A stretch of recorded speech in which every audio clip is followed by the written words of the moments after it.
नमस्कार विद्यार्थी मित्रांनो, आज आपण इयत्ता 6वी मॅथमॅटिक्स पाहणार आहोत। त्यामध्ये 2 डायमेन्शनल शेप्स बद्दल पाहणार आहोत।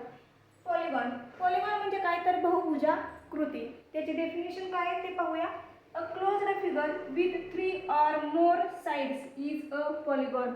म्हणजे काय, 3 किंवा 3 पेक्षा जास्त बाजू असलेल्या बंदिस्त आकृतीला काय म्हटलं जातं, बहुभुजाकृती असं म्हटलं जातं। आता तुमच्या पुस्तकामध्ये त्याच्यावरती आधारित एक काय दिलेला आहे, तक्ता दिलेला आहे आणि त्याच्यामध्ये डायग्राम दिलेले आहेत, नावं दिलेली आहेत। त्याच्यावरून आपल्याला नंबर ऑफ व्हर्टायसेस लिहायचे आणि नंबर ऑफ साइड्स लिहायचे आहेत। तर बघूया आपण। Name, figure, number of vertices आणि नंबर ऑफ साइड्स असे काय दिलेले आहेत, कॉलम दिलेले आहेत। त्याच्यामध्ये पहिली जी डायग्राम दिलेली आहे ती दिली आहे ट्रायंगलची। आता ट्रायंगलला किती व्हर्टायसेस आहेत ते पाहूया। बघा, 1 2 3 म्हणजे किती आहेत, 3 व्हर्टायसेस आहेत आणि नंबर ऑफ साइड्स किती आहेत, 1 2 3 म्हणजे किती आहेत, 3 आहेत। बाजू किती आहेत, 3 आहेत। आता क्वाड्रिलॅटरल म्हणजे काय तर चौकोन। आता चौकोनाला किती व्हर्टायसेस आहेत ते पाहूया। 1 2 3 आणि 4 म्हणजे किती आहेत, 4 व्हर्टायसेस आहेत। आणि साइड्स किती आहेत ते पाहूया। 1 2 3 4 साइड्स पण किती आहेत, 4 आहेत। नंतरची जी डायग्राम आहे ती कशाची आहे, पेंटागॉनची आहे।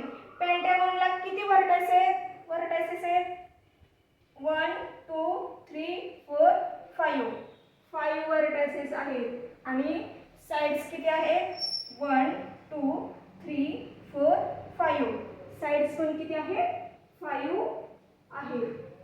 नंतरची जी डायग्राम आहे ती आहे पेंटागॉन झालेला आहे आपला हेक्सागॉन। आता हेक्सागॉनला किती साइड्स आहेत ते पाहूया, सॉरी व्हर्टायसेस आहेत किती पाहूया। 1 2 3 4 5 6 व्हर्टायसेस आहेत आणि साइड्स किती आहेत, 1 2 3 4 5 6 साइड्स पण किती आहेत, 6 आहेत। आता उरलेल्या ज्या डायग्राम आहेत ते आपण पुस्तकाच्या आधारे पाहूया। पुस्तकामध्ये बघा, नंतरची जी डायग्राम दिलेली आहे ती दिलेली आहे हेप्टॅगॉनची दिलेली आहे।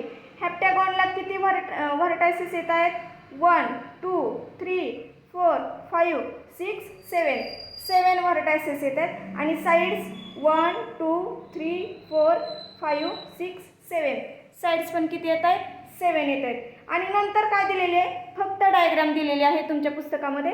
त्या डायग्रामवरून आपल्याला नावं देखील लिहायची आहेत आणि नंबर ऑफ व्हर्टायसेस आणि नंबर ऑफ साइड्स देखील लिहायच्या आहेत।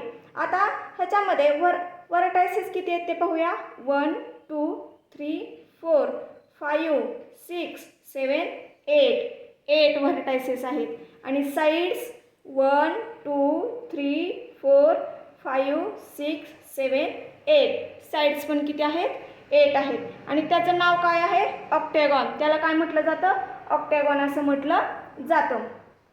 एकूणच काय, सगळ्या डायग्रामवरून आपण पाहिलं तर नंबर ऑफ व्हर्टायसेस आणि नंबर ऑफ साइड्स ज्या आहेत बहुभुजाकृतीमध्ये नंबर ऑफ व्हर्टायसेस आणि नंबर ऑफ साइड्स यांची संख्या जी आहे ती कशी असते, समान असते। पॉलिगॉनमध्ये जेवढे व्हर्टायसेस आहेत तेवढ्याच काय आहेत, साइड्स आहेत।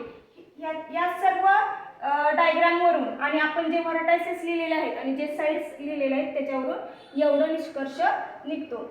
आजच्या व्हिडिओमध्ये आपण एवढंच पाहणार आहोत। उर्वरित भाग जो आहे तो पुढील व्हिडिओमध्ये पाहणार आहोत। पण त्याच्या अगोदर मी एक सुविचार सांगते। सुविचार काय आहे, आजचा सराव उद्याचे यश आहे। आज जे आपण शिकलेलो आहोत त्याच्यावरती जर आपण आजच्या आज जर सराव केला तर आपल्याला काय होणार आहे, यश मिळणार आहे। त्यामुळे आज जे शिकवलेलं आहे त्याच्यावरती आजच सराव करा। धन्यवाद।